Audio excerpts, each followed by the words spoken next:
तर आपण दिनांक 1 नोव्हेंबरपासून संविधानावर आपण एक चर्चासत्र घेतो आहे बहुजन संघटक पेजवर. आणि आतापर्यंत एकूण जे आपले 22 चॅप्टर्स आहेत, 22 विभाग आहेत संविधानाचे. त्या 22 विभागापैकी जवळपास 26 लोकांनी दररोज आपल्याला मार्गदर्शन केलेलं आहे संविधानाच्याबद्दल. तर आज संविधानाच्या या सिरीजचं आज समारोप आहे आणि त्यामध्ये माझ्याकडं जो शेवटचा भाग आहे संविधानाचा, जो 22वा भाग आहे. तर या 22व्या भागाचा काय महत्त्व आहे आणि संविधानामध्ये नेमकं काय आहे त्याबद्दलचं विवेचन मी आज करणार आहे. त्याचबरोबर यामध्ये जो भाग 22 आहे, या भाग 22मध्ये संविधानाच्या संक्षिप्त नाव म्हणजे संविधानाचं नाव काय आहे, त्याचा प्रारंभ कसा झाला आणि त्याचे प्राधिकृत त्याचं हिंदी व्हर्जन कसं असतं आणि काही कलम जी आहेत ही निरसित केलेली आहेत, म्हणजे निरसनी झाली आहे, म्हणजे ती रद्द केलेली आहेत, त्याबद्दलचं वर्णन 22व्या भागात आहेत. याबद्दल मी आपल्याशी थोडं हितगुज करणार आहे. त्याचबरोबर दुसरं संविधानाच्या ज्या अनुसूची आहे किंवा ज्याला आपण परिशिष्ट म्हणतो, तर ते परिशिष्ट किती आहेत आणि त्याचे काय महत्त्व आहे याबद्दल मी आपल्याला थोडक्यात सांगणार आहे. तर सुरुवातीला आपण जे संविधानाच्या बद्दलचा भाग 22ची ओळख करून घेऊया.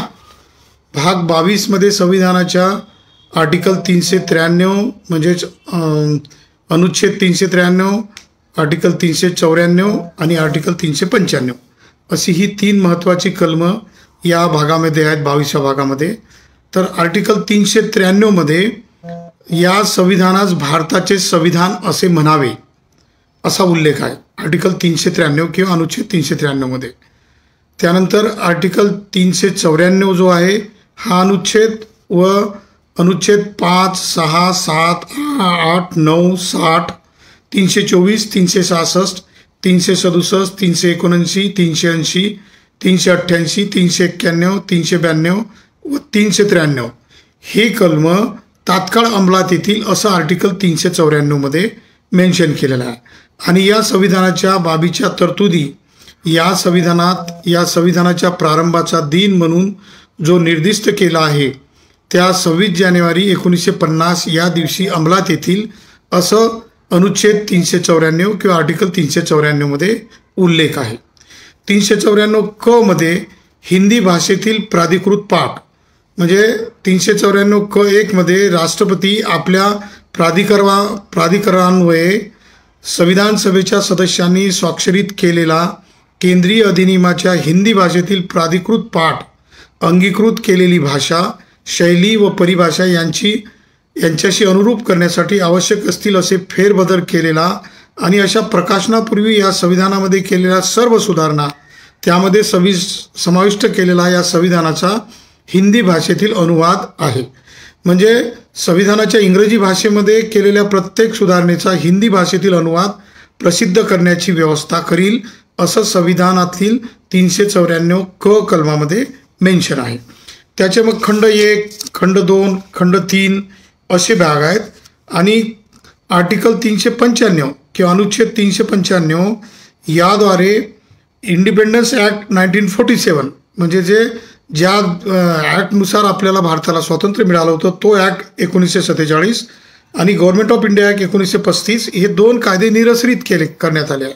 म्हणजे हे कायदे रद्द झाले कारण संविधान लागू झालेलं आहे. संविधानाला भारताचं संविधान असं आर्टिकल 393 नुसार नामाभिधान मिळालेलं आहे. त्यामुळे हे जुने कायदे रद्द झालेले आहेत. असा भाग 22 आर्टिकल 393, 394 आणि 395चा उल्लेख आहे. आता हे 393, 94 आणि 95 हे जे अनुच्छेद आहेत या अनुच्छेदाद्वारे मग पुढची जी व्यवस्था केलेली आहे ती संविधानामध्ये 26 जानेवारी 1950 पासून ही लागू झालेली आहे. पुढचा भाग जो आपल्या व्याख्यानाचा आहे तो आहे अनुसूची किंवा परिशिष्ट. जसं आपण जाणतो की संविधानामध्ये आतापर्यंत आपण जे बघितलं की 26 जानेवारी 1950 पासून हे संविधान लागू झालं आणि त्यामध्ये जे 395 कलमं होती की 395 अनुच्छेद होते आणि सोबतच परिशिष्ट आहेत. तर या परिशिष्टामध्ये एकूण 12 परिशिष्ट आहेत, ज्याला 12 सूची आपण असं म्हणू, अनुसूची. तर या 12 अनुसूची काय आहेत आणि या अनुसूचीमध्ये एकूण पहिले जी अनुसूची आहे त्याच्यातला अनुच्छेद 1 व 4 म्हणजे घटनेचा आर्टिकल 1 ते 4 यामध्ये अनुसूचीच्या बद्दलचा उल्लेख केला आहे. त्यामध्ये पहिल्या अनुसूचीमध्ये एकूण 28 राज्याचे वर्णन केलेले आहे. म्हणजे भारतामध्ये आज रोजी 28 राज्य आहेत. यामध्ये आंध्र प्रदेश, आसाम, बिहार, गुजरात, केरळ, मध्य प्रदेश, तामिळनाडू, महाराष्ट्र, कर्नाटक, ओरिसा, पंजाब, राजस्थान, उत्तर प्रदेश, पश्चिम बंगाल, जम्मू काश्मीर. आता जम्मू काश्मीर हे आहे म्हणजे युनियन टेरिटरी ज्याला आपण म्हणतो किंवा ज्याला केंद्रशासित क्षेत्र आहे. नागालँड, हरियाणा, हिमाचल प्रदेश, मणिपूर, त्रिपुरा, मेघालय, सिक्कीम, मिझोराम, अरुणाचल प्रदेश, गोवा, छत्तीसगड, उत्तरांचल आणि झारखंड असे 28 राज्य आहेत भारताच्या पहिल्या सूचीमध्ये.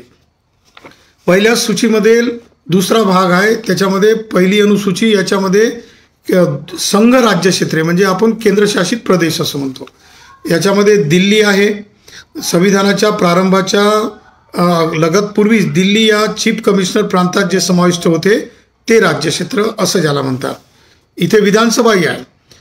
दुसरा जे अनुसूचीमधलं जे राज्यक्षेत्र आहे किंवा केंद्रशासित प्रदेश आहे तो अंदमान व निकोबार बेटे. तिसरा आहे लक्षद्वीप. चौथा आहे दादरा व नगर हवेली. पाचवा आहे दमन व दीव. 6वं पांडिचेरी. 7वं चंदीगड. 8वं जम्मू काश्मीर आणि 9वं लेह लडाख. त्यापैकी आर्टिकल 370 जे आहे किंवा अनुच्छेद 370 आहे हा वगळल्यामुळे जम्मू काश्मीरचा समावेश आता संघ राज्यक्षेत्रामध्ये केलेला आहे आणि लेह लडाख हे नव्यानंच संघ राज्यक्षेत्र म्हणून त्याची नियुक्ती करण्यात आलेली आहे. हा 2021 मध्ये झालेला हा भाग आहे. आता दुसऱ्या अनुसूचीमध्ये काय आहे तर दुसऱ्या अनुसूचीमध्ये अनुच्छेद 59(3), अनुच्छेद 65(3), अनुच्छेद 75(6), अनुच्छेद 97, अनुच्छेद 125, घटनेचा अनुच्छेद 148(3), 158(3), 164(5), 186 आणि 221 एवढ्या आर्टिकलशी संबंधित असलेली दुसरी अनुसूची ही अनुसूचीमध्ये आलेली आहे. यामध्ये राष्ट्रपती व राज्यांचे राज्यपाल भाग क, अनुसूची 2 मधला भाग क मध्ये राष्ट्रपती व राज्याचे राज्यपाल यांच्याबाबतच्या तरतुदी आहेत. मग त्यांना किती पगार आहेत, राष्ट्रपतींना किती पगार राहील, राज्यपालांना किती पगार राहील, त्यांच्या भारताच्या गव्हर्नर जनरल करून जे नंतर त्यांनी पदभार घेतला आहे त्या तरतुदी काय असेल याच्याविषयीचा उल्लेख केलेला आहे. त्यानंतर भाग ग मध्ये लोकसभेचा अध्यक्ष, लोकसभेचा उपाध्यक्ष, राज्यसभेचा सभापती व उपसभापती आणि राज्याच्या विधानसभेचा अध्यक्ष, उपाध्यक्ष आणि विधान परिषदेचा सभापती व उपसभापती यांच्याबाबतच्या तरतुदी आहे. त्यांचे पगार किती असतील, त्यांचे अधिकार काय असतील हे अनुसूचीतील भाग क आणि भाग ग मध्ये आहे. दुसऱ्या अनुसूचीतील भाग घ मध्ये सर्वोच्च न्यायालयाच्या न्यायाधीश व इतर न्यायाधीशांच्या तरतुदी, त्यांचे पगार, त्यांचे अधिकार, त्यांचे भत्ते, त्यांचे पेन्शन्स याविषयीचा उल्लेख या दुसऱ्या अनुसूचीतील भाग घ मध्ये आलेला आहे. त्यानंतर दुसऱ्या अनुसूचीतील भाग घ, त्यानंतर भाग क, ख त्याचे आणखी परत भाग आहेत. हे दुसऱ्या अनुसूचीतील भाग ड मध्ये भारताचा नियंत्रक व महालेखा परीक्षक म्हणजे comptroller and auditor general of India याच्याविषयीचे त्याचे पगार, त्याचे भत्ते, त्याचे अधिकार आणि त्यांनी आर्टिकल 357 खाली भारताचा नियंत्रक व महालेखा परीक्षक हा ऑडिट करतोय त्याच्याबद्दलचे त्याचे अधिकार आणि त्याची कार्यकक्षा याबाबतचं वर्णन दिलेलं आहे. भारतीय संविधानाची तिसरी अनुसूची किंवा तिसरं परिशिष्ट काय आहे तर हे भारतीय संविधानातील अनुच्छेद 75, 4, 99, 124, 148, 164(3), 188 आणि 219 या आर्टिकलच्या बद्दलचे वेगवेगळे लोक जे शपथ घेतात, जसं राष्ट्रपती, संघराज्याचा मंत्री, राष्ट्रपती, उपराष्ट्रपती आणि संघराज्याचे जे मंत्री आहेत केंद्र सरकारचे त्यांच्या शपथविधीचा नमुना दिलेला आहे. जसं आपण शपथविधी करत असताना राष्ट्रपती कॅबिनेट मिनिस्टरला किंवा पंतप्रधानांना जे शपथ देते त्याच्यामध्ये ते उल्लेख करतात की मी सो अँड सो त्याचं नाव म्हणजे गांभीर्यपूर्वक प्रतिज्ञा करतो की मी या कायद्याद्वारे स्थापित म्हणजे संविधानाद्वारे स्थापित अशा भारताच्या संविधानाबद्दल मी खरी श्रद्धा व निष्ठा बाळगीन. मी भारताची सार्वभौमता एकात्मता उन्नत राखीन. मी संघराज्याचा पंतप्रधान किंवा मंत्री म्हणून मी माझे कामे निष्ठापूर्वक व शुद्ध बुद्धीने पार पाडीन आणि संविधान व कायदा यानुसार सर्व तऱ्हेच्या लोकांना मी निर्भयपणे व निस्पृहपणे तसेच लोकांच्या कोणाच्याही विषयी ममत्व भाव किंवा आकस न बाळगता न्यायपूर्ण वागणूक देईल. अशा प्रकारच्या ज्या शपथविधी होतात त्या शपथविधीची जी रचना 3ऱ्या अनुसूचीमध्ये दिलेली आहे. मग तो केंद्राचा मंत्री असो की राज्याचा मंत्री असो की राज्याचे कॅबिनेट मंत्री असो की राज्यमंत्री असो यांनी घ्यावयाच्या शपथविधीचा उल्लेख आहे. त्याचबरोबर भाग 3 मध्ये लोकसभेतील आणि राज्यसभेतील खासदार यांच्या शपथविधीचा नमुना दिलेला आहे. भाग ख मध्ये त्यांनी घेतलेल्या जो लोकसभेचा सदस्य आणि इतर सदस्यांनी घ्यावयाची शपथ आहे त्याचा नमुना आहे. अनुसूचीतील भाग 4 मध्ये सर्वोच्च न्यायालयाच्या न्यायाधीशांनी व नियंत्रक व महालेखापाल यांनी घ्यावयाची शपथ याबद्दलचं वर्णन दिलेलं आहे शपथविधीचं. भाग 3ऱ्या अनुसूचीतील भाग 5 मध्ये राज्यांच्या मंत्र्याकरता शपथविधीचा नमुना दिला आहे. त्यानंतर भाग 6 मध्ये राज्य जे आहेत या राज्यांच्या मंत्र्याच्या गुप्ततेचा व शपथेचा नमुना दिलेला आहे. भाग 7 मध्ये क मध्ये राज्य विधानमंडळाच्या निवडणुकीतील उमेदवाराने घ्यावयाच्या शपथेचा नमुना दिलेला आहे. ख मध्ये राज्य विधानमंडळाच्या सदस्याने घ्यावयाच्या शपथेचा नमुना दिलेला आहे. 8 म्हणजे 3ऱ्या अनुसूचीतील 8व्या भागमध्ये आता उच्च न्यायालयाच्या न्यायाधीशांनी घ्यावयाच्या शपथेचा नमुना दिलेला आहे. अशा प्रकारच्या शपथेचे नमुने ह्या 3ऱ्या सूचीमध्ये आलेले आहेत. आता 4थी अनुसूची म्हणजे 4थं परिशिष्ट काय आहे तर भारतीय घटनेच्या भारतीय संविधानाच्या अनुच्छेद 4(1) आणि 82 मध्ये दिल्यानुसार राज्यसभेतील जागाची वाटणी किंवा कोणत्या राज्याला किती राज्यसभेच्या सीट राहतील याबद्दलचं वर्णन दिलेलं आहे. जसं की या 4थ्या अनुसूचीमध्ये आंध्र प्रदेशाला एकूण राज्यसभेच्या 18 सीट आहेत, आसामला 7 आहे, बिहारमध्ये 16 आहेत, झारखंडला 6 आहेत, गोव्याला 1 आहे, महाराष्ट्राला एकूण 19 सीट आहे म्हणजे आणि उत्तर प्रदेशाला एकूण 23 सीट दिलेल्या आहेत. तर अशा प्रकारचं वर्णन यामध्ये आलेलं आहे 4थ्या अनुसूचीमध्ये. म्हणजे वेगवेगळ्या राज्यांना वेगवेगळ्या राज्यामधून निवडून येणारे राज्यसभेचे जे खासदार असतात त्यांच्या किती सीट असतील. उत्तर प्रदेशला सर्वात जास्त 31, त्यानंतर महाराष्ट्राला 19, त्यानंतर मग 19 सीट ह्या महाराष्ट्राला आहेत, त्यानंतर कर्नाटकला 12 अशा सीटांचं वर्णन राज्यसभेच्या एकूण अशा 233 सीट आणि मग राष्ट्रपती नियुक्त करतील त्यानुसार ज्या सीट आहेत या जागा राखीव आहेत त्या त्या राज्याला त्याबद्दलचं वर्णन यामध्ये दिलेलं आहे. तर अशा प्रकारचं ही सूची याच्यामध्ये दिलेली आहे.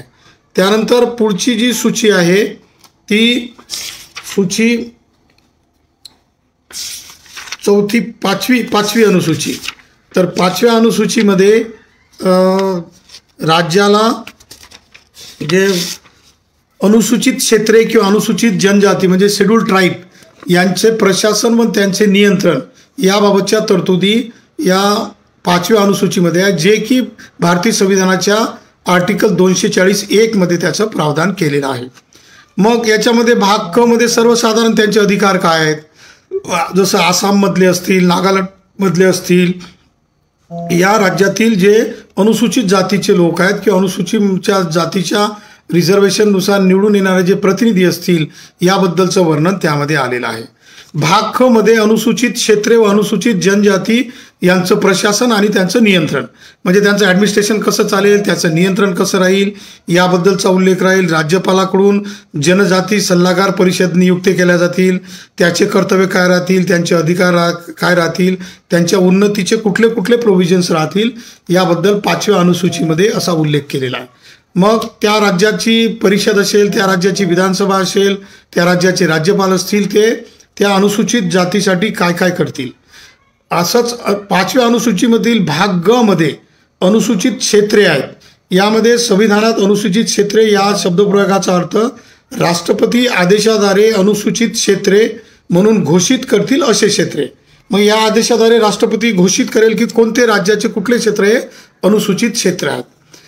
याच 5व्या अनुसूचीमध्ये भाग घ मध्ये अनुसूचीची सुधारणा, म्हणजे एखाद्या शेड्यूलमध्ये, अनुसूचीमध्ये किंवा परिशिष्टामध्ये काय बदल करायचा आहे याची प्रोसिजर दिलेली आहे. आणि 5व्या अनुसूचीमधील अनुच्छेद म्हणजे आर्टिकल 244(2) आणि 275(1) यानुसार विशेष प्रावधान आहे. जसं की आसाम, मेघालय, त्रिपुरा या राज्यामध्ये आणि मिझोराम या राज्यामध्ये या संघ राज्य क्षेत्रामधील समावेश असलेल्या जनजाती आणि त्यांच्या प्रशासनाच्या तरतुदी दिलेल्या आहेत. या राष्ट्रपतीच्या अध्यादेशानुसार त्यांचं प्रोव्हिजन पुढे केल्या जाणार आहे. पुढची अनुसूची 6वी किंवा परिशिष्ट 6वं. यामध्ये अनुसूचित 6व्यानुसार संघसूची म्हणजे आर्टिकल 246, भारतीय संविधानाच्या आर्टिकल 246 नुसार जे काही प्रोव्हिजन्स असतील त्यानुसार जिल्हा परिषदा आणि प्रादेशिक परिषदा यांची रचना, त्यांच्या जागांची वाटणी, जे त्या परिषदांच्या निवडणुकासाठी क्षेत्रीय मतदारसंघाची परिसीमा, अशा निवडणुकामधील मतदानासाठी लागणारी अर्हता, क्वालिफिकेशन आणि त्याकरता लागणाऱ्या मतदार याद्या इत्यादीचं वर्णन 6व्या अनुसूचीमध्ये घेण्यात आलेलं आहे. 6व्या अनुसूचीमध्ये भाग क, ख, ग, घ, ड आणि च आणि छ मध्ये जिल्हा, प्रादेशिक व परिषदांमधील कार्यपद्धती व त्यांचे कामकाजाचे चालन याविषयीच्या जागा रिक्त असणे याबद्दलचं वर्णन दिलेलं आहे.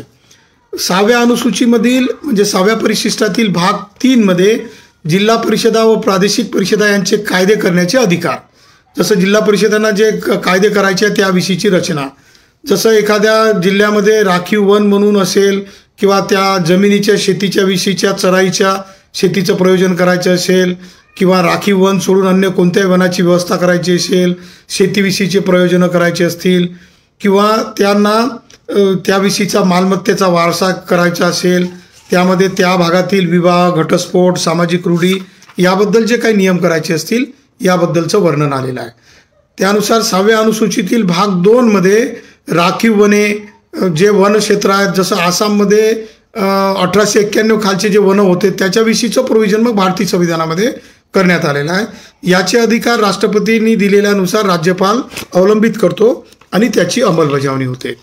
अशाच प्रकारचे याच्यामध्ये 6व्या अनुसूचीमध्ये मग प्राथमिक शाळा, त्यांचं व्यवस्थापन, जिल्हा परिषदेचे अधिकार, जिल्हा प्रादेशिक निधी, जो जिल्हा परिषदा मिळणारा जो निधी असतो त्याचं नियोजन कसं करायचं, त्याचं ऑडिटिंग कसं करायचं याबद्दलचं वर्णन आहे. तसंच परिशिष्ट किंवा 6व्या अनुसूचीतील 8व्या भागमध्ये जमीन महसूल निर्धारित करून त्याची उघराणी करणे किंवा कर बसवण्याचे अधिकार याबद्दलचं वर्णन आलेलं आहे. त्याचबरोबर भाग क मध्ये व्यवसाय, व्यापार, आजीविका, नोकऱ्या, प्राणी, त्यांचं वाहने, त्यांचं नौका, बाजारात विक्रीसाठी जो माल येतो त्या मालाचं कशी नियोजन करायचं याबद्दलचं वर्णन आहे. अनुसूचित 6व्या अनुसूचीतील भाग 10 मध्ये शेड्यूल्ड ट्राईबवरच्या व्यक्ती असतील त्यांच्यावर होणाऱ्या सावकारीबाबत, व्यापाराबाबत नियमन आणि त्याविषयीचे अधिकार याबद्दल वर्णन आहे. तर अशा प्रकारचे जे काही अधिकार असतात अनुसूची 6वी मधील, तर संसदेचे अधिकार आहेत. मग जे मेघालय, आसाम, मणिपूर या भागातील जे असतील त्याबद्दलचे कायदे संविधान या अनुसूचीनुसार करू शकते. तर अशा प्रकारची ही 6वी अनुसूची आहे. या अनुसूचीमध्ये मग डोंगरी प्रदेश असतील किंवा जनजाती क्षेत्रीय प्रदेश असतील याबद्दलच्या करावयाचे कायदे, त्याबद्दलचं नियोजन याची माहिती या अनुसूचीमध्ये आलेली आहे. आता 7वी अनुसूची किंवा 7वं परिशिष्ट, हे 7वं परिशिष्ट जे संविधानामध्ये आहे ते आर्टिकल 246 म्हणजे 246 आर्टिकलमध्ये त्याचं वर्णन दिलेलं आहे. याच्यामध्ये 3 प्रकारच्या सूची आहेत किंवा लिस्ट आहेत, जसं की केंद्राचे अधिकार, राज्याचे अधिकार आणि समवर्ती सूची म्हणजे दोघांनी वापरायचे अधिकार याबद्दलचं वर्णन 7व्या सूचीमध्ये आलेलं आहे. तर या सूचीनुसार एकूण संघ सूचीमध्ये मूळचे 97 विषय होते, आता ते 98 विषय आहेत. म्हणजे संघ म्हणजे केंद्राने जे हाताळायचे जे विषय असतात हे 97 वरून आता सध्या 98 विषय झालेले आहेत. आणि राज्याची जी सूची आहे त्या राज्याच्या सूचीचे पूर्वी संविधानामध्ये 66 विषय होते, आता ते कमी करून 59 विषय करण्यात आलेले आहेत. काही राज्याचे जे राज्यसूचीतील राज्यांचे अधिकार हे कमी करण्यात आलेले आहेत. तिसरी सूची जी आहे ही समवर्ती सूची म्हणजे ज्याला कंकरंट लिस्ट म्हणतो आपण, म्हणजे सेंट्रल लिस्ट, स्टेट लिस्ट आणि कंकरंट लिस्ट किंवा समवर्ती सूची याच्यामध्ये मूळ संविधानामध्ये 47 विषय होते, ते आता 52 विषय आलेले आहेत. याचा अर्थ की केंद्राचे जे केंद्र सरकारचे जे सूचीचे जे अधिकार होते ते 97 वरून 98 केले आणि राज्य सूचीचे 66 वरून 59 विषय केले. म्हणजे साधारणतः 7 विषय राज्यांचे कमी केले अधिकार. तर ते केंद्राला एक अधिकार वाढवून दिला आणि समवर्ती सूचीमध्ये म्हणजे राज्यांनी आणि केंद्राने जे हाताळायचे जे अधिकार असतात हे मूळचे 47 वरून आता 52 विषय करण्यात आलेले आहेत. तर याबद्दल आपल्याला असं म्हणता येईल की अलीकडच्या काळामध्ये केंद्राने राज्याचे जास्त अधिकार घेतलेले आहेत, कारण समवर्ती सूचीमध्ये पण आलेले आहेत आणि एक अधिकार हा केंद्राने राज्याचा पण घेतलेला आहे. अशा प्रकारची ह्या सूचीमध्ये रचना केलेली आहे. त्यानंतर शेड्यूल 8 म्हणजे 8वी सूची जी आहे, या 8व्या सूचीमध्ये एकूण भारताच्या भाषा किती आहेत. तर 8व्या सूचीनुसार एकूण भारतामध्ये सध्या 22 भाषा अस्तित्वात आहेत. म्हणजे आता पूर्वीला ज्या 15-16 भाषा होत्या त्या आता अमेंडमेंट करून नवीन भाषा ॲड केलेल्या आहेत. सध्या भारताच्या संविधानातील 8व्या सूचीमध्ये किंवा 8व्या शेड्यूलमध्ये भारतीय संविधानाचं आर्टिकल 344(1) आणि 351 नुसार एकूण 22 भाषा आहेत. मग त्या भाषा कोणत्या आहेत, तर आसामी भाषा, बंगाली भाषा, बोडो भाषा, डोंगरी भाषा, गुजराती, हिंदी, कन्नड, काश्मीरी, कोकणी, मैथिली, मल्याळम, मणिपुरी, मराठी, नेपाळी, उडिया, पंजाबी, संस्कृत, संथाली, सिंधी, तामिळ, तेलुगू आणि उर्दू. तर आता अलीकडे जी उडिया भाषा जी आहे तिचं नाव चेंज केलेलं आहे, ते आता उडिया म्हणून आहे, पूर्वी उरिया असं होतं.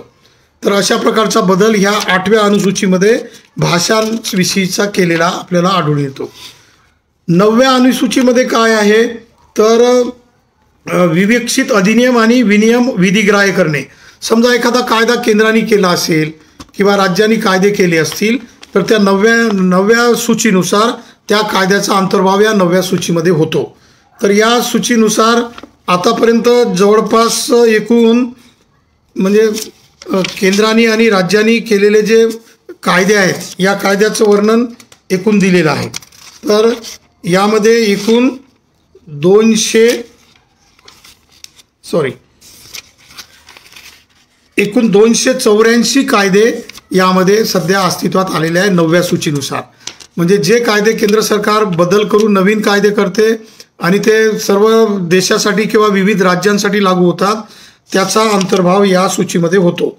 तर अनुच्छेद 31(क) मधील खंड 1 याच्या राजस्थान कुळ वहिवाट अधिनियम आणि इतर काही राज्य हे आहेत, हे राज्याचे कायदे आणि केंद्राचे कायदे सुद्धा या सूचीनुसार रद्द होतात आणि त्याचा समावेश मग 9व्या सूचीमध्ये करण्यात येतो. 10वी सूची जी आहे, 10वं शेड्यूल जे अनुच्छेद 102 संविधानाचा आणि अनुच्छेद 191 नुसार संविधानाच्या कलम 100 म्हणजे आर्टिकल 102 आणि 191(2) मध्ये जे पक्षांतराच्या कारणावरून अपात्र होण्यासंबंधीच्या ज्या तरतुदी आहेत ते या 10व्या शेड्यूलमध्ये आलेले आहेत किंवा 10व्या सूचीमध्ये आलेले आहेत. याच्यामध्ये या अनुसूचीनुसार सभागृह याचा अर्थ काय, संसदेचे कोणतेही सभागृह किंवा राज्याची कोणती विधानसभा किंवा विधान परिषद याची व्याख्या केलेली आहे. म्हणजे एखाद्या पक्षातून काही लोक पक्ष फोडून जर नवीन पक्ष जर करत असतील तर त्याच्या तरतुदी काय, तो एका पक्षातून दुसऱ्या पक्षामध्ये पक्षांतर जर करत असेल तर त्याचे अधिकार काय, तो कसा पात्र राहील, तो कसा अपात्र होतो, याविषयीचं वर्णन आणि त्याचे अधिकार आणि त्याचं स्पष्टीकरण याबद्दलचं विवेचन या 10व्या अनुसूचीमध्ये देण्यात आलेलं आहे. मग त्याच्यामध्ये वेगवेगळे भाग आहेत, क, ख, ग, घ आणि याचं स्पष्टीकरण दिलं. जसं एखाद्या सभागृहाचा निवडून आलेला सदस्य हा त्याला ज्या पक्षाने अशा सदस्यत्वाच्या निवडणुकीसाठी उमेदवार म्हणून उभे केले होते त्या राजकीय पक्षाचा असल्याचे मानले जाईल, म्हणजे तो त्याच राजकीय पक्षाचा जाईल. परंतु तो 1/3पेक्षा जास्त लोकांनी जर मिळून पक्षांतर जर केलं तरच त्याला आयडेंटिटी मिळणार आहे. त्याच्या 10व्या अनुसूचीतील भाग 4 मध्ये पक्षांतराच्या कारणावरून येणारी अपात्रता, जर तो तसा पात्रता धारण करत नसेल तर त्याचं सदस्यत्व पक्षांतरांमुळे रद्द होऊ शकतं आणि सभागृहाला तसा अधिकार पण दिलेला असतो. त्यानुसार 10व्या अनुसूचीच्या भाग 6 मध्ये पक्षांतराच्या कारणावरून येणाऱ्या अपात्रतेसंबंधीच्या प्रश्नांचा निर्णय, मग तो निर्णय कोणी घ्यायचा, तो अपात्र आहे की पात्र आहे, हे अध्यक्षाला अधिकार दिलेला आहे. सभापती जो असतो तो सभापती ठरवतो की संबंधित व्यक्ती हा या पक्षाच्या तिकिटावर निवडून आला होता, तो अधिकृतपणे त्या पक्षाचा मेंबर म्हणून सभागृहात होता, परंतु तो अपात्र झाला असल्यामुळे त्याची अपात्रता घोषित कोणत्या कलमानुसार करायची याचा अधिकार जो अध्यक्षाला किंवा सभापतीला असतो. आणि त्याच्यामध्ये न्यायालयाच्या अधिकार कक्षेमधल्या ज्या काही आडकाठी असतात त्याचे नियम याचे पण 10व्या अनुसूचीमध्ये उल्लेख केलेला आहे. आता 11वी जी अनुसूची आहे शेड्यूल 11, ह्या भारतीय संविधानातील आर्टिकल 243 नुसार कोणकोणते अधिकार या 11व्या अनुसूचीनुसार आहेत किंवा कोणकोणते क्षेत्र यामध्ये येतात. तर यामध्ये पंचायतीचे अधिकार, प्राधिकार आणि त्याच्या जबाबदाऱ्या, मग जे पंचायत जे जिल्हा परिषद किंवा पंचायत समित्यापर्यंतच्या अधिकार कक्षेतील जे कुठले विषय आहेत त्याची अनुसूची 11 मध्ये उल्लेख आहे. यामध्ये कृषी विस्तारासह कृषी, जमीन सुधारणा, जमिनीचे एकत्रीकरण, मृदू संधारण, लहान पाटबंधारे, त्याचं पाण्याचं व्यवस्थापन, पाणलोट क्षेत्र, पशुसंवर्धन, दुग्ध व्यवसाय, कुक्कुटपालन, मत्स्य व्यवसाय, सामाजिक वनीकरण, गौण वन उत्पादन, अन्न प्रक्रिया उद्योग, खादी ग्रामोद्योग, कुटीर उद्योग, ग्रामीण गृहनिर्माण, पिण्याच्या पाण्याची व्यवस्था, इंधन, वैरण, रस्ते, नाले, पूल, जलमार्ग, दळणवळणाची व्यवस्था, विद्युत व्यवस्थापन, ग्रामीण विद्युत, अपारंपरिक ऊर्जा साधने, गरीब हटाव कार्यक्रम, प्रौढ अनौपचारिक शिक्षण, तंत्र शिक्षण, ग्रंथालये, बाजार, यात्रा, रुग्णालय, कुटुंब कल्याण, महिला बालविकास इत्यादी प्रकारचे एकूण 19 विषय या 11व्या अनुसूचीमध्ये दिलेले आहेत. तर यानुसार मग आर्टिकल 243 नुसार हे राज्याचे अधिकार आणि केंद्राचे अधिकार हे वाटून घेतलेले आहेत. 12व्या अनुसूची ही शेवटची अनुसूची आहे, शेवटचं शेड्यूल आहे. सुरुवातीला जेव्हा संविधान निर्माण झालं होतं तेव्हा 8च शेड्यूल होतं, 8च अनुसूची होत्या. आत्ता मात्र आज अखेरपर्यंत संविधानामध्ये एकूण 12 परिशिष्ट किंवा 12 अनुसूची आहेत.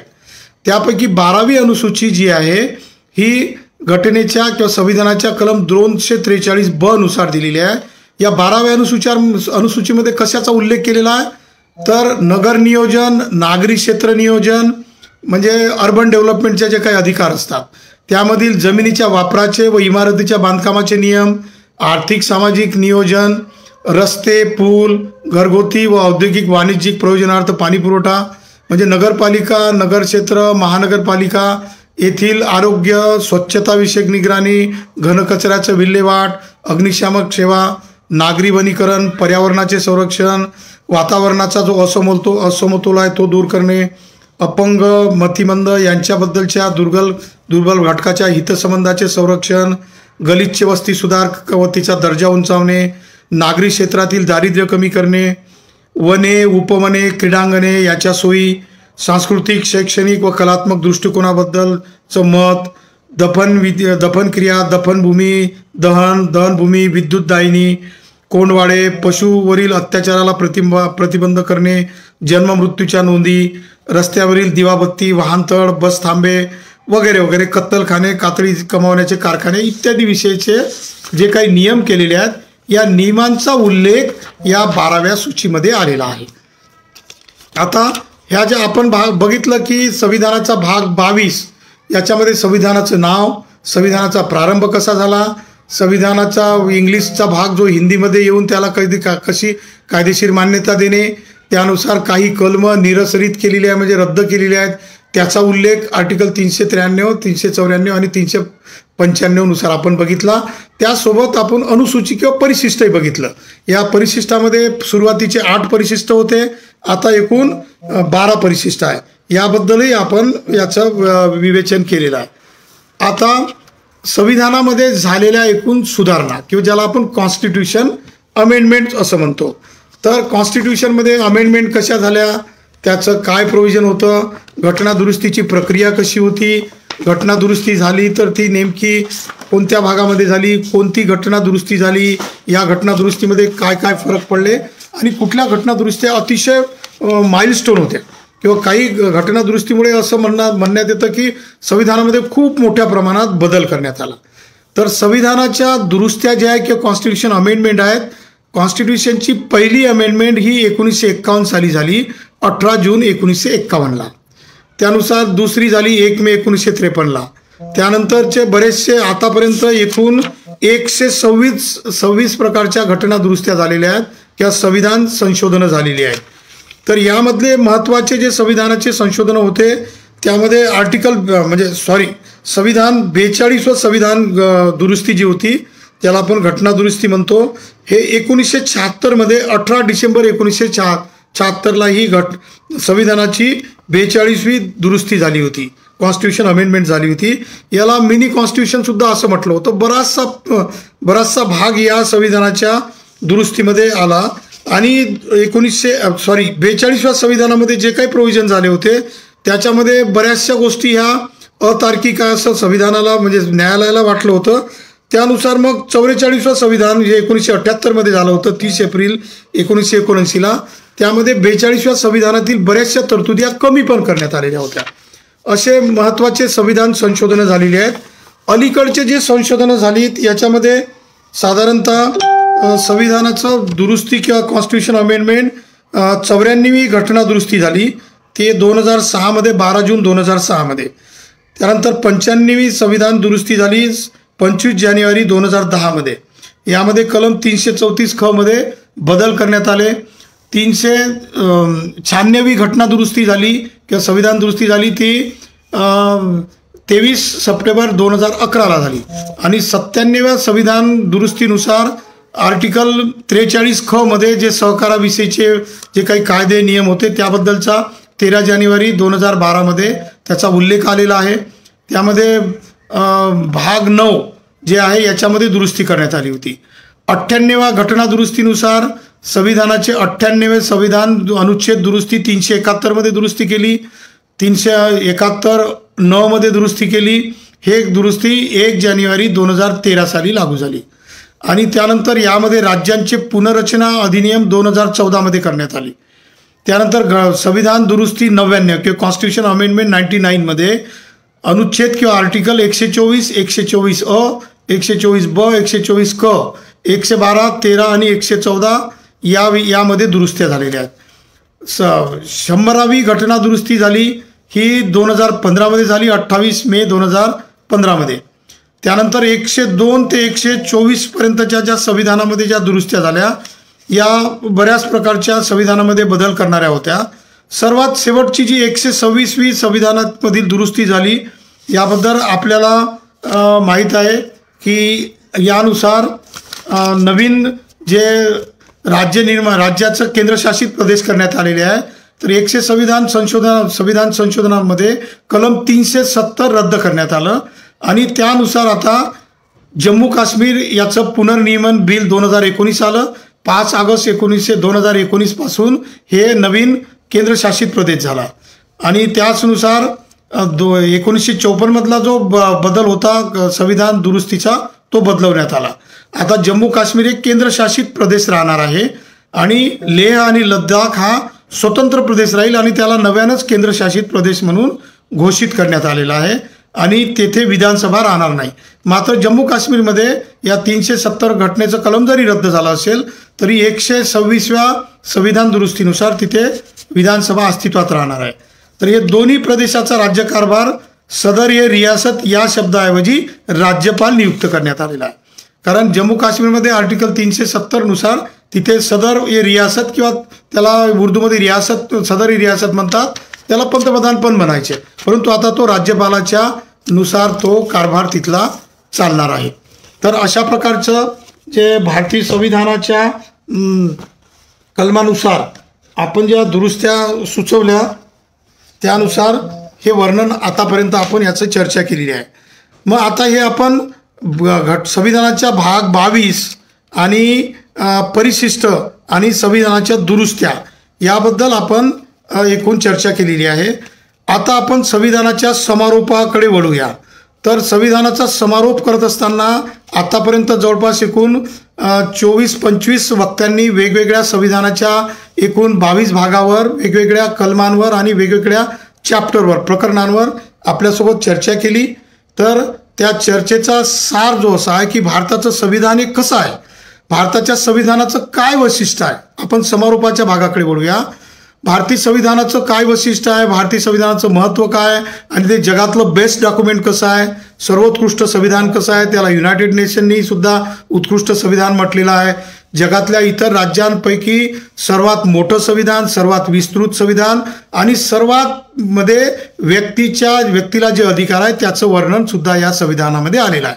तर भारतीय संविधानाची वैशिष्ट्य काय आहे, तर राज्याची राज्यव्यवस्था ही कशी असेल, तिची संरचना कशी असेल याविषयीचं डिटेलमध्ये मार्गदर्शन भारताच्या संविधानामध्ये दिलेलं आहे. मग दुसरं वैशिष्ट्य काय, तर लोकांनी निवडून दिलेल्या सर्व धर्म, सर्व भाषा, सर्व प्रांतांच्या प्रतिनिधींनी मिळून हे संविधान तयार केलेलं आहे. म्हणून याला संविधानाच्या प्रास्ताविकेची सुरुवात करताना आपण म्हणतो we the people of India, आम्ही भारताचे लोक. जेव्हा संविधानाची सुरुवात कशी करायची ही जेव्हा प्रस्तावना आली होती, जेव्हा हा विषय आला होता चर्चेसाठी, तेव्हा जे लोक हिंदू होते त्यांनी सांगितलं की ईश्वराच्या नावाने आपण सुरुवात करू. जे शीख होते त्यांनी सांगितलं की शीख धर्माच्या वाहेगुरु याच्यानुसार सुरुवात करूया. आणि जे मुस्लिम लोक होते त्यांनी सांगितलं की अल्लाह के नाम से हम शुरुआत करेंगे. जे ख्रिश्चन होते त्यांनी सांगितलं की गॉडच्या नावाने आपण संविधानाची सुरुवात करूया. परंतु बाबासाहेब आंबेडकरांनी जो प्रस्ताव आणला त्यांनी सांगितलं की आपण अशी राज्यव्यवस्था निर्माण करणार आहोत की सर्व लोक आपण एक आहोत. कारण इथे अनेक धर्माचे लोक राहतात, अनेक भाषा बोलणारे लोक राहतात, अनेक प्रांतातील वेगवेगळ्या संस्कृतीचे लोक राहतात. त्यामुळे केवळ एका धर्माला जर आपण महत्त्व दिलं तर मग आपला देश हे राष्ट्र म्हणून उभं राहणार नाही. धर्माधर्मामध्ये अनेक भांडणं होतील, दंगल होतील आणि विवाद होतील. त्यामुळे आपला देश राष्ट्र म्हणून उभं राहू शकणार नाही. म्हणून आपण कोणत्याही धर्माला प्राधान्य द्यायचं नाही. आपलं राज्य हे किंवा आपलं राष्ट्र हे धर्मनिरपेक्ष राष्ट्र राहील. म्हणून मग वी द पीपल, आम्ही भारताचे लोक एकत्रित येऊन हे संविधान देशाला अर्पण करतो आहोत आणि देशाची व्यवस्था भारताचे लोक सांभाळतो आहोत. अशी हे एक भारताच्या संविधानाचं वैशिष्ट्य आहे. पुढचं चौथं वैशिष्ट्य काय आहे, तर भारताच्या घटना समितीला सर्व सदस्यांनी एकत्रित येऊन संविधानाला मान्यता दिलेली आहे. म्हणजे भारताचा एकही व्यक्ती असा म्हणू शकत नव्हता त्यावेळी 26 नोव्हेंबर 1950ला किंवा 26 जानेवारी 49ला की माझं समर्थन नाही, माझं समर्थन नसलेलं हे राष्ट्र असणार आहे किंवा संविधान असणार आहे. सर्व लोकांनी घोषणा करून संविधान निर्माण केलेलं आहे असा उल्लेख असल्यामुळे सर्व लोकांचा सहभाग संविधानाच्या निर्मितीमध्ये आहे, हे त्याचं वैशिष्ट्य आहे. पुढचं वैशिष्ट्य असं आहे की भारत हा देश सार्वभौम आहे, सोवेरिन आहे. कारण भारतातला कोणताही व्यक्ती ज्याच्यामध्ये क्वालिटी असेल, मग तो अगदी भिकारी असू शकतो, गरीबातला गरीब असू शकतो किंवा अगदी अतिश्रीमंत व्यक्ती असू शकतो, त्यालाही या सार्वभौम राष्ट्रामध्ये निवडून येण्याचा अधिकार आहे, उभं राहण्याचा अधिकार आहे, मत व्यक्त करण्याचा अधिकार आहे. म्हणजे तो सार्वभौम आहे, सोवेरिन आहे. तसंच भारताचं संविधान हे लोकशाही प्रधान व्यवस्था मानणार आहे, प्रजासत्ताक आहे, रिपब्लिक आहे, धर्मनिरपेक्ष आहे आणि समाजवादी आहे. समाजवादी म्हणजे कसं आहे, तर सर्व लोकांना सारखं प्रगती करण्याचं चान्स देणारं असं हे राष्ट्र असणार आहे. उदाहरणार्थ आता जरी समाजवादाची पूर्ण व्यवस्था लागू झाली नसेल तरी समाजवादाची व्यवस्था लागू होण्याचं उदाहरण जर आपल्याला द्यायचं असेल तर आपण असं म्हणू शकतो की एका व्यक्तीने 10 पावलं चालल्यापेक्षा 10 व्यक्तींनी 1 पाऊल चाललं पाहिजे. म्हणजे त्यांच्यामध्ये विकास करण्यासाठी समता असली पाहिजे. सर्व राज्याचे सर्व जे रिसोर्सेस आहेत किंवा संसाधन आहेत ते उपभोगण्याचा त्याला अधिकार असला पाहिजे. ही समाजवादी व्यवस्था भारतीय संविधानाचा एक अतिशय महत्त्वाचा भाग आहे.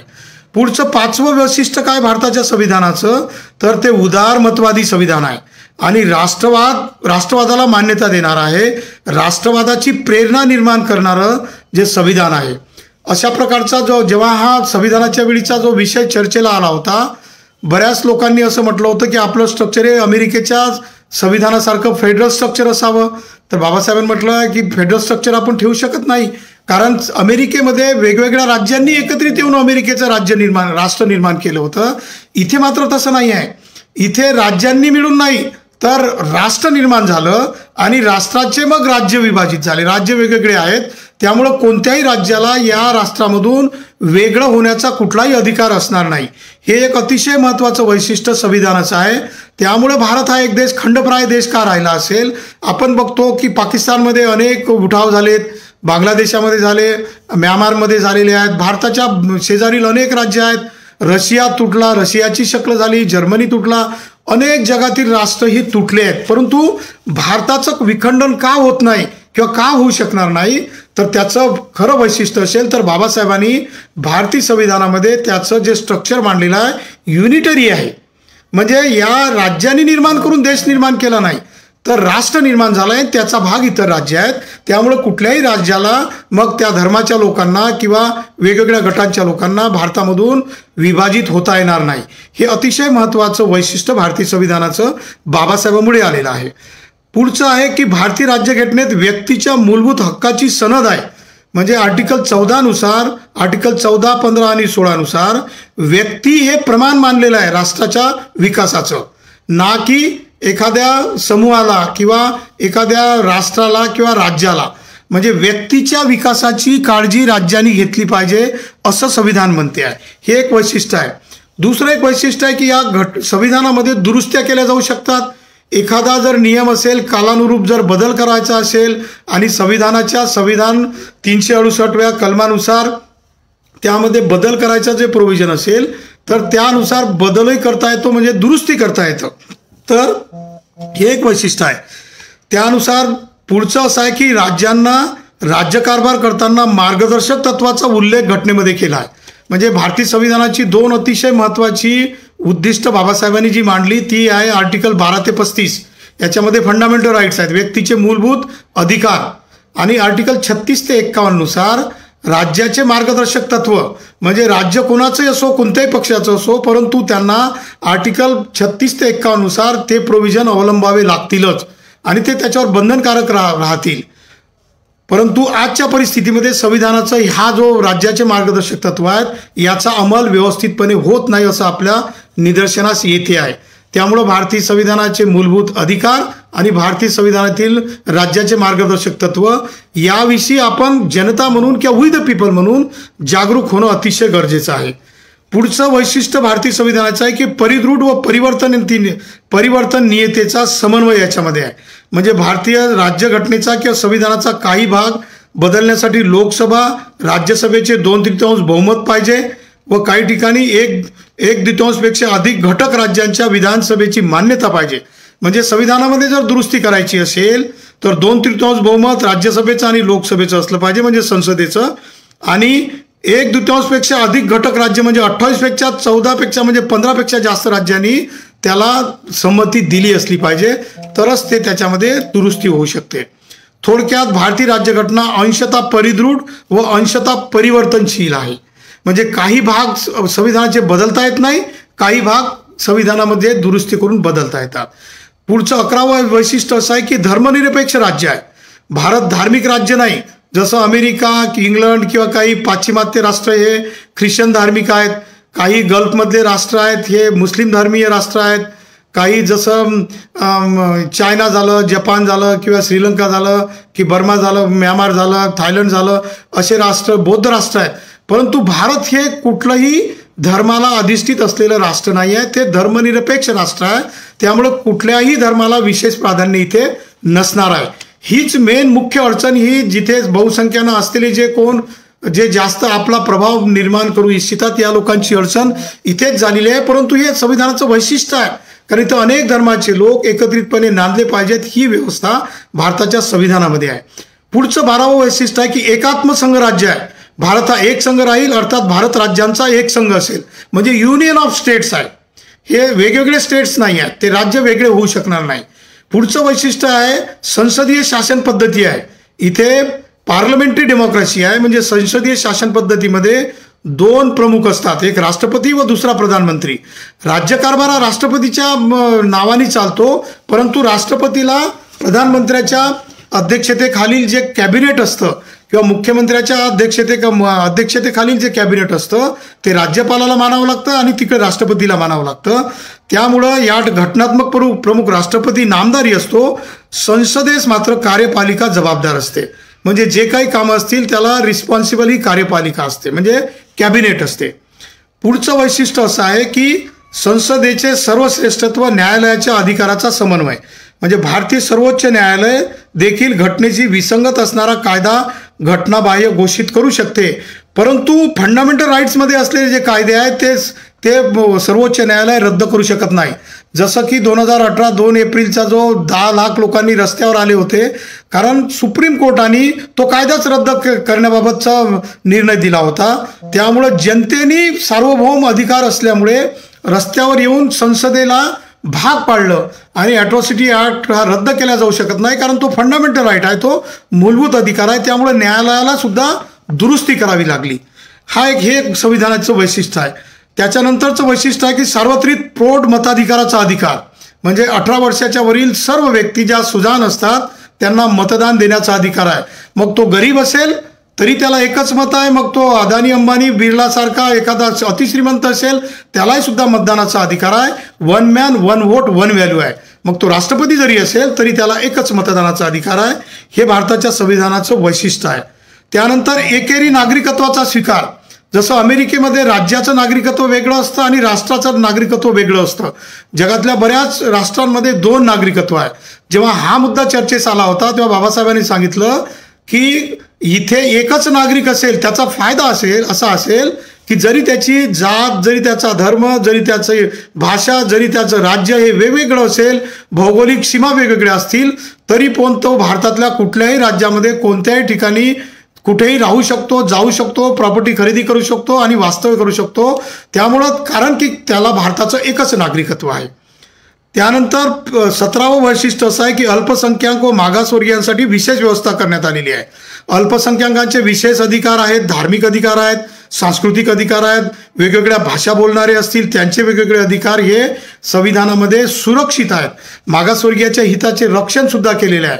परंतु अलीकडे हे मोनोपॉली जी क्रिएट होते, कारण कधी कधी व्यक्ती ही राष्ट्रापेक्षा मोठी व्हायचा प्रयत्न करते, जे की संविधान त्याला अलाव करत नाही. त्यामुळे संविधानामध्ये अनेक बदल करायचे प्रोव्हिजन्स सध्या होण्याची भीती आपल्याला निर्माण झालेली आहे. त्यामुळे संविधानाची काळजी आपण घेण्याची गरज आहे. पुढचं वैशिष्ट्य 18वं, न्यायालयाचे स्वातंत्र्य व पुनर्विलोकन. केंद्रीय किंवा राज्याच्या प्रमुखाने काढलेला आदेश जर राज्यघटनेशी विसंगत असेल किंवा मूलभूत अधिकारावर अतिक्रमण करत असेल तर तो आदेश न्यायालय घटनाबाह्य ठरू शकते. केंद्राने जर फंडामेंटल राईट्समध्ये जर एखादा वेगळ्या प्रकारचा दुरुस्ती घटनेमध्ये केलेली असेल किंवा त्या प्रकारचा अध्यादेश जर काढला असेल तर सर्वोच्च न्यायालयाला अधिकार आहे की ते रद्दबातल ठरू शकतं, कारण संविधानानुसार त्यांना अधिकार दिलेले आहेत. त्यामुळं संविधान हे सर्वश्रेष्ठ आहे. आणि शेवटचं आणि 19वं मूलभूत वैशिष्ट्य जे आहे ते म्हणजे संविधानाची मूलभूत चौकट आहे. यामध्ये भारतीय राज्यघटनेचा गाभा जो बदलता येत नाही. केशवानंद भारती खटला जो झाला होता 24 एप्रिल 1973 मध्ये, यामध्ये स्पष्ट केलेलं आहे की भारतीय संसदेला अनुच्छेद 368 नुसार जी संविधानातील दुरुस्ती करण्यात येते हे मूलभूत चौकटीला दुरुस्त करू शकत नाही संसद सुद्धा. म्हणजे संविधान हे सुप्रीम आहे आणि व्यक्तीचे फंडामेंटल राईट्स अबाधित राहिले पाहिजे अशी व्यवस्था भारताच्या संविधानामध्ये व्यक्तीला दिलेली आहे. आता पुढचे काही गोष्टी आहेत. भारतीय संविधान हे जगातलं सर्वात मोठं लिखित संविधान आहे आणि राष्ट्राला प्रगत करण्यासाठीचं संविधान आहे. भारतीय संविधान म्हणजे निरंकुशवाद, उदारवाद आणि समाजवादाचे मिश्रण आहे.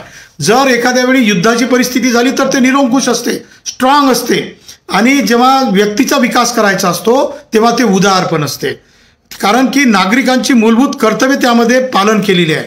संविधानाचे पालन करणे आणि त्याचा आदर्श, संस्था, राष्ट्रध्वज व राष्ट्रगीत यांचा आदर करणे ही नागरिकांची कर्तव्य आहेत आर्टिकल 51 क नुसार. दुसरं नागरिकाचं कर्तव्य काय? संविधानाचं तर पालन केलंच पाहिजे, संस्थांचं आणि आदर्शाचं संरक्षण केलंच पाहिजे, राष्ट्रध्वजाला मान दिलाच पाहिजे, राष्ट्रगीताचा मान दिलाच पाहिजे, संविधानाचं पालन केलंच पाहिजे. दुसरं आहे, ज्यामुळे आपल्या राष्ट्रीय स्वातंत्र्य लढ्यास स्फूर्ती मिळाली त्या उदात्त आदर्शाची जोपासना करून त्याचं अनुसरण केलंच पाहिजे. भारताची सार्वभौमता, एकता आणि एकात्मता उन्नत राखण्यासाठी संरक्षण करून त्याचं संरक्षण संविधानाचं केलंच पाहिजे. देशाचं रक्षण करणे आव्हान की त्यामुळं राष्ट्रीय सेवा बजावणे हे व्यक्तीचं कर्तव्य आहे.